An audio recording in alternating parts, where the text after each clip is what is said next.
I'm Veronica, blessed with two wonderful grown-ups, a son and a daughter. And this is my story.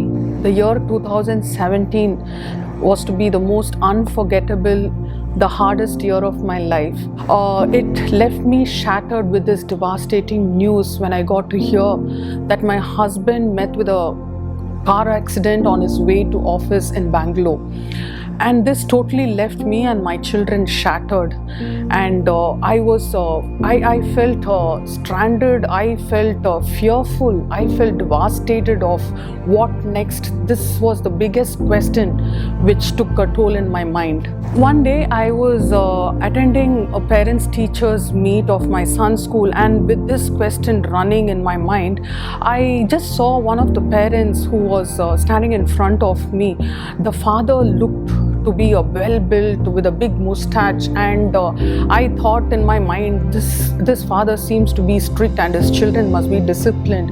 But then when I heard him speak to the teacher, I was literally shaken up, because he was literally crying to the teacher saying that, "Ma'am, I do not know how to handle my son. You please take him. I cannot handle him."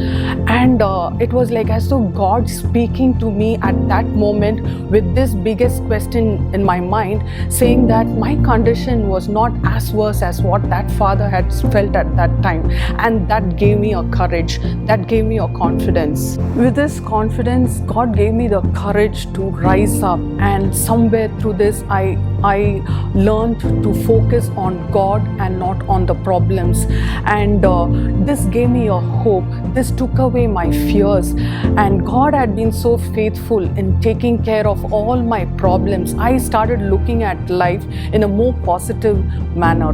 Within a month's time after my husband's loss, God blessed me with a job, and the finances were met. Every need of the house was taken care, and my children are having good education now. So God was slowly, faithfully building up my family, and it gave me a lot of courage to look ahead to life. I strengthened my connect with our church pastors, Pastor Jay and Anjali, and I'll ever be so grateful for them to having stood along with me all through.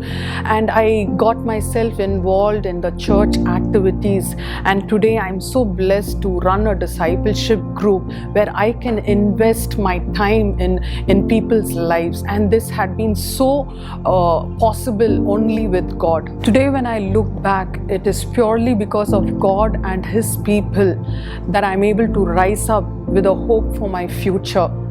And if I can do it, anybody else can do it and face it and fight it out with God. This is God in my story.